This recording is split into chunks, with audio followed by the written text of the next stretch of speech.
Well, I'm finally honored to be able to make it on stage here. For the 4 years in a row I've been here, I haven't been able to call it up here yet. So thank you guys for finally bringing me up This is here. the one shining moment here. Highlight of your career. That's right. No, this event is really special to me. That's why I always make sure I try to make it just to see the outcry amount of people that come and donate blood. They skip work. Sometimes use a vacation day to come and give blood and make a difference to the community. It's spectacular to see, and I want to come and show my support for that and everything that they do. Hey, what's the overall mood of your football team? Obviously, not in a great spot, lost 4 in a row. How are spirits in the locker room, in the building on a daily basis? Obviously it's been tough with the losing 4 in a row. It's the first time it's happened in my career. So it is, a new feeling for me, but these guys, come to work every day and work hard, and they understand that this is a job and it's a day-to-day process. And if you're not playing well, they're going to try to replace you or get another guy in there who can. Sure. So, obviously, we're upset that we continue to lose, but these guys are working as hard as they ever have to try and make a difference and try to figure out why we're losing and how we could change that this Sunday night. Talk about you personally. Had the slow start, got things back on track last week, banged a couple through. What was that like for you to overcome some of those early struggles? It was just some bad kicks I had, and it's unfortunate because it's a cut and dry thing with my positions. Either you make it or you miss it. Sometimes you hit. When I know you play golf a lot, Brandon. If you feel like you hit a great shot, but it's terrible.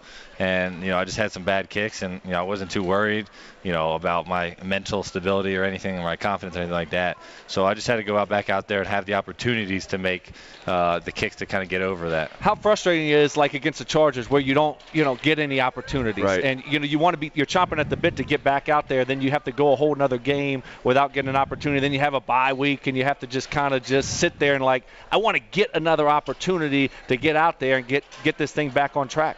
Well, obviously, that's another first in my career. I've never, I had one play in that game. That was the opening kickoff in the second half. So, that was a tough thing. But obviously, you want to get out there and make kicks and kind of get that behind you and stuff. So, obviously, it was unfortunate I wasn't able to do that. But I'm so used to doing a lot of pressure kicks during practice, the way I kind of set up the schedule.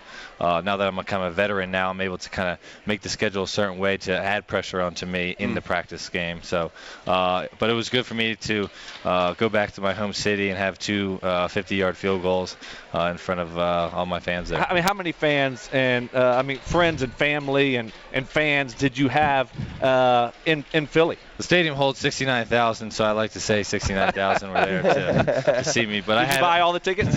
I had 136 family and friends that came and ordered tickets, so I didn't pay for all of them, not even close. But it was awesome just to see the outcry of the amount of people that wanted to come see me play my first time back in Philly. Oh, that's got to be pretty special. 136 tickets. That's a testament to who you are as a guy. That those people want to come support you.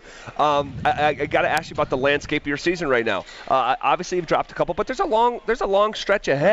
Do you feel like if you can register this monster win, this isn't an average opponent. This is the reigning Super Bowl champions, New England Patriots. Their name rings out, but they've struggled here. They've struggled at Mile High. Do you think if you guys can register this win as a group, you can get your entire season back on track? Every time you play a game and you win a game, you feel like you kind of got your momentum back, or your swag, or whatever people want to say back. Obviously, we've had success against Tom and the Patriots here in recent history, so we have kind of the game plan or what we've done to beat them recently. So hopefully we're able to kind of continue that trend.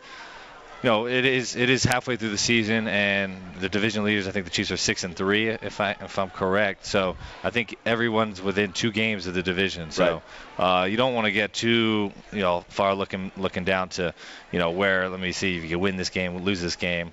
But we're excited to host New England. Obviously, I prefer to play here than there. Sometimes the weather can be a little miserable there, but we're excited for the challenge and trying to get back on the win train here. Brandon, we're visiting with Brandon McManus. How do you feel like Vance has handled this? Not a lot of guys have been through that in the locker room, a 4-game losing streak. How do you feel like Vance has handled that?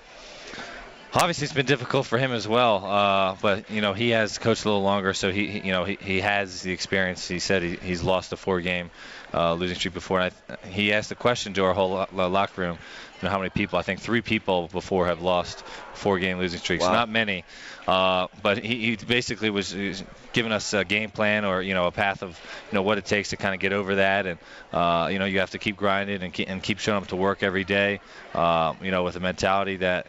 You never know when the last play could be yours. The next play could be your last. So, put everything you got into this, this week, and continue to strive and pregame and plan for this game like no other. Brandon McManus joining us here on Stokley and Zach. One more quick one from me. Chris Harris joined us here a couple minutes ago and said that the loss of T.J. Ward has really affected their locker room. He said, as a leadership standpoint, not having that voice track of the defense. Do you feel like just a little bit something is off, or not? Just not normal with the loss of T.J. Ward. There's 3 kind of different rooms. So we have the offensive meetings, you have a defensive meetings, a special teams meeting. So I never got to see how much TJ influenced players on the defense. So it's tough for me to speak on something like that. But TJ was well liked, obviously, in the locker room, and a lot of people respected him, and liked to listen to him and his kind of experiences he had from Cleveland and then into Denver. But for me, I don't know if I could touch much because I don't. Specialists kind of do their own thing. Yeah. They're in their own world. Yeah. How is Brock Olivo? He first year special teams. Running the special teams. How do you think he's handled that situation? Obviously, y'all had some ups and some downs. How has he done in your eyes? I thought Brock's done great. It is difficult going from an assistant to being the head guy because there's so much things that you don't realize with the timing of meetings. How can you don't want to bore the kids to sleep in the meetings. So you got to kind of keep them active and trying to figure out how you continue to, educate them. And special teams has a lot to do with situations more than even just the exact return calls or this and that. Special teams always has to do with time management. You have to do a certain punt because at the end of the game you don't want to risk a block. So now you have to do a certain punt to get it off quicker or kick field goals in a certain manner to save clock if you're down, or if you're up you want to, take the time out. But I think our return game has been spectacular since Brock's got here. We've almost taken a punt back. I think every time. Hopefully, eventually, we're able to break one free. But Brock has brought a lot of energy into that room and really cares about each and every player. Well, Brandon, thanks for stopping by. Congrats on just the turnaround you've made in the half of a season. Just kicking it true, and best of luck the rest of the year. We got a lot of confidence in you, and hopefully you guys get back on track this week. I hope you guys do. Always, I appreciate it. Yeah. When you were going through your struggles, we were talking about look, we saw this guy every day during training camp. We don't know if he missed one. So I didn't see one missed kick. We knew it was only a matter of time, and it was good. It was awesome to see you go back to your home with all your family and friends there and bang 250-yarders through. That was awesome. So keep it up, guys. Appreciate it. Yep. All right, Brandon McManus. Save some money for me on the golf course too, by the way. Courteous enough to stop by here on Stokley and Zach.